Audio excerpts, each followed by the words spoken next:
नमस्कार दोस्तों, D smart study classes में आपका स्वागत है।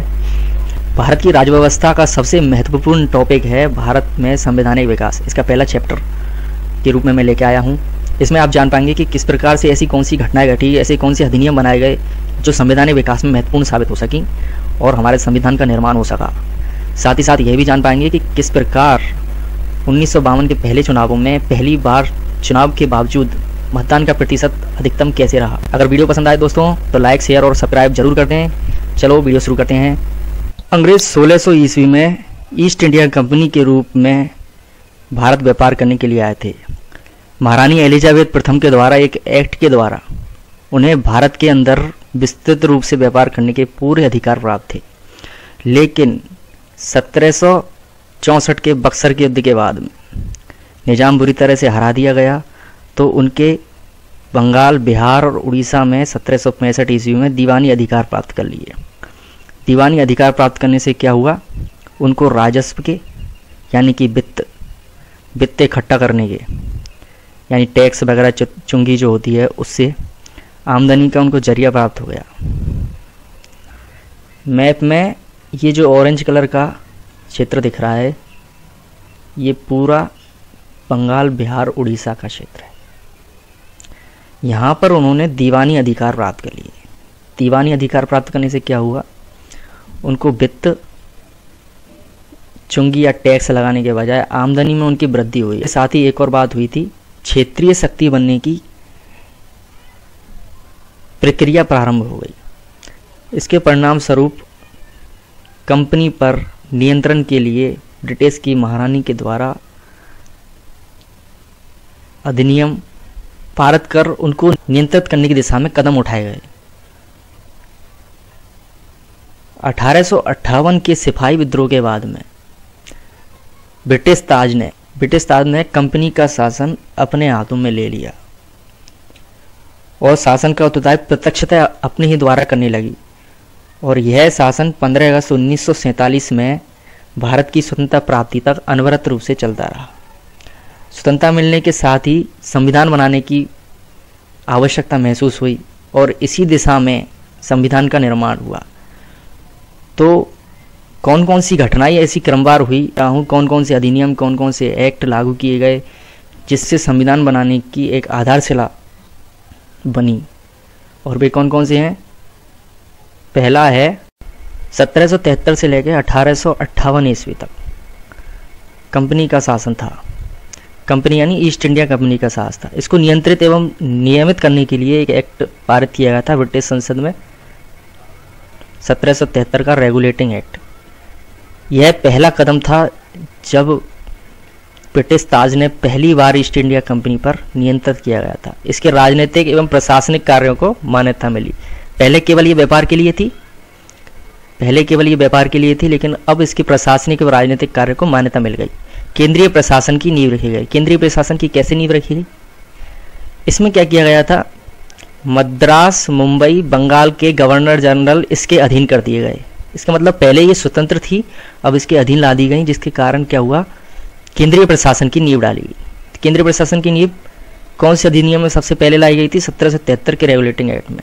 इसमें बंगाल के गवर्नर को पहले गवर्नर नाम था मात्र, इसको गवर्नर जनरल पद नाम दे दिया गया। बंगाल के गवर्नर का क्या नाम दे दिया गया, बंगाल का गवर्नर जनरल पद।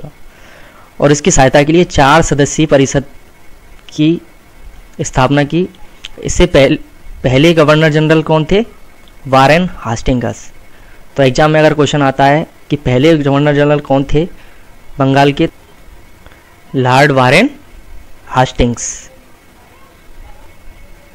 1773 के रेगुलेटिंग एक्ट में तीसरी बात क्या हुई थी, 1774 में फोर्ट विलियम में, ये बंगाल में ही है, अपेक्स न्यायालय के रूप में यानी सर्वोच्च न्यायालय के रूप में उच्चतम न्यायालय की स्थापना की, जिसके न्यायाधीश कौन थे, एलिजा एमपी बने थे।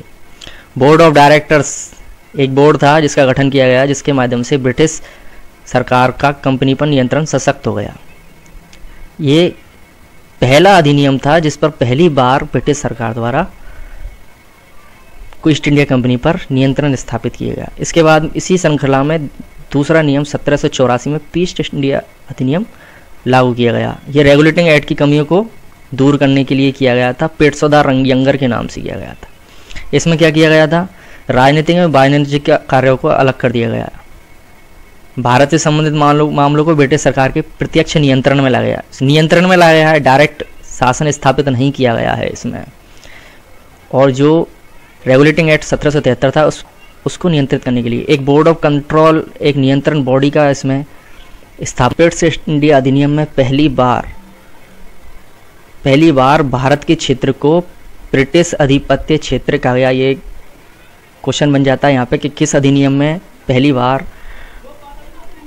भारत के क्षेत्र को ब्रिटिश अधिपत्य क्षेत्र कहा गया। तो उसका आंसर हो जाएगा 1784 का पिट्स इंडिया एक्ट या पिट्स इंडिया अधिनियम। इन सभी अधिनियमों ने भारत के संवैधानिक विकास में महत्वपूर्ण भूमिका निभाई है। ये अलग अलग समय पे ब्रिटिश संसद द्वारा अधिनियम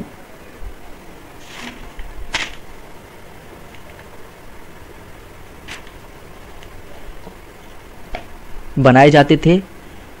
ये चार्टर एक्ट की श्रृंखला में पहला नियम है। 1813 का चार्टर अधिनियम की श्रृंखला में पहला अधिनियम है। चार्टर जितने भी चार्टर अधिनियम है वो प्रत्येक 20 साल के बाद बनाए जाते थे। तो इसके मुख्य बिंदु हैं, कंपनी का भारत पर व्यापार का एकाधिकार समाप्त कर दिया गया। मतलब ईस्ट इंडिया कंपनी पहले केवल ईस्ट इंडिया कंपनी भारत पर व्यापार कर सकती थी, लेकिन अब और भी कंपनियों को भी भारत में व्यापार करने का अधिकार दे दिया है, केवल चाय के व्यापार को छोड़कर और चीन के साथ व्यापार को छोड़कर। इस अधिनियम के द्वारा सभी अंग्रेज व्यापारियों को भारत में व्यापार करने की छूट दे दी गई। भारतीयों की शिक्षा के लिए कंपनी की जितनी भी आय होती थी भारत से, उसके लिए 1 लाख रुपए व्यय करने की व्यवस्था की गई। अगला अधिनियम है 1833 का चार्टर अधिनियम। यह केंद्रीकरण की दिशा में एक महत्वपूर्ण एवं निर्णायक कदम था। कैसे था, इसकी विशेषताओं को जानते हैं। बंगाल के गवर्नर जनरल को भारत का गवर्नर जनरल बनाया गया। यानी पहले वारेन हास्टिंग्स के टाइम पे केवल 1773 के एक्ट में ये बंगाल का गवर्नर जनरल होता था। अब इसको क्या किया गया, भारत का गवर्नर जनरल बनाया गया और उसे समूचे देश का प्रशासन कार्यभार सौंपा गया। लॉर्ड विलियम बेंटिंग भारत के प्रथम गवर्नर जनरल बनाए गए। तो क्वेश्चन आ सकता है कि भारत के प्रथम गवर्नर जनरल कौन बनाए गए थे, लॉर्ड विलियम बेंटिंग। अब इसमें केंद्रीकरण की दिशा में महत्वपूर्ण कदम कैसा था। केंद्रीकरण मतलब पहले केवल बंगाल के लिए एक गवर्नर जनरल था, मद्रास के लिए अलग था, पंजाब के लिए अलग था और मुंबई के लिए अलग था। इन सभी प्रेसिडेंटियों को जोड़कर केवल एक भारत का गवर्नर जनरल बना दिया गया। तो ये केंद्रीकरण की दिशा में निर्णायक कदम हो गया। व्यापारिक एकाधिकार की पूर्णतः समाप्ति कर दी गई। जो पहले चाय और चीनी के लिए था, चीन के साथ में और चाय का व्यापार था, उसको पूरी तरह से समाप्त कर दिया गया। कार्यकारी परिषद में 34 सदस्य के रूप में जो कार्यकारी सदस्य परिषद बनाई गई थी 1773 में, उसमें लॉर्ड मैकाले को 34 सदस्य के रूप में नियुक्त कर दिया गया और आधुनिक शिक्षा का इनको जनक कहा जाता है। इस अधिनियम का अगला बिंदु है 5वां। इसमें कानूनों को सुधारने के लिए एक विधि आयोग की स्थापना भी कर दी गई। दास प्रथा को गैर कानूनी घोषित कर दिया गया। क्वेश्चन आ सकता है कि निम्न में से किस अधिनियम के द्वारा दास प्रथा को गैर कानूनी घोषित कर दिया गया। तो 1833 का चार्टर एक्ट। 1833 का चार्टर एक्ट। इसके 20 वर्षों बाद एक और चार्टर अधिनियम 1853 का चार्टर अधिनियम लागू किया गया ब्रिटिश संसद के द्वारा। ये श्रृंखला में अंतिम था। ये सारे बिंदु जितने भी हैं ये सारे विभिन्न प्रतियोगी एग्जाम में महत्वपूर्ण हैं, तो इनका बारीकी से अध्ययन करना आवश्यक है। तो कृपया हर एक बिंदु पर ध्यान दें। गवर्नर जनरल की परिषद में विधायी एवं प्रशासनिक कार्यों को अलग कर दिया। इसने सिविल सेवकों की भर्ती के लिए खुली प्रतियोगी परीक्षा अवस्था का शुभारंभ किया। भारतीय नागरिकों के लिए भी खोल दी। पहले ये केवल अंग्रेजों के लिए हुआ करती थी, अब ये भारतीय नागरिक भी इसमें एग्जाम में भाग ले सकते थे तथा एक सिविल सर्वेंट बन सकते थे। इस सेवा के संबंध में 1854 में मैकाले समिति की नियुक्ति की गई। इसने प्रथम बार केंद्रीय विधान परिषद में स्थानीय प्रतिनिधित्व प्रारंभ किया। गवर्नर जनरल की परिषद में 4 का चुनाव बंगाल, मद्रास, मुंबई, आगरा के स्थानीय प्रांतीय सरकारों के द्वारा किया जाना था। देखिए दोस्तों, 1857 की क्रांति के बाद में ब्रिटिश राजशाही को ऐसा महसूस हुआ कि ईस्ट इंडिया कंपनी अब भारत पर शासन करने के लिए योग्य नहीं है। इसलिए उन्होंने क्या किया, 1857 की क्रांति के बाद में इस अधिनियम का निर्माण किया और इसको भारत के शासन को अच्छा बनाने वाले अधिनियम के नाम से प्रस्तुत किया और ईस्ट इंडिया कंपनी को समाप्त करके गवर्नर क्षेत्रों और राजस्व संबंधी शक्तियां ब्रिटिश राजशाही को स्थानांतरित कर दी। पिछले जो भी अधिनियम थे ईस्ट इंडिया कंपनी को नियंत्रित करने के लिए थी, क्योंकि अब ब्रिटिश ताज ने प्रत्यक्ष रूप से यह शासन अपने हाथों में ले लिया, इसलिए आगे का शासन ताज के शासन के नाम से जाना जाता है और ये 1858 से 1947 ईस्वी तक चला था।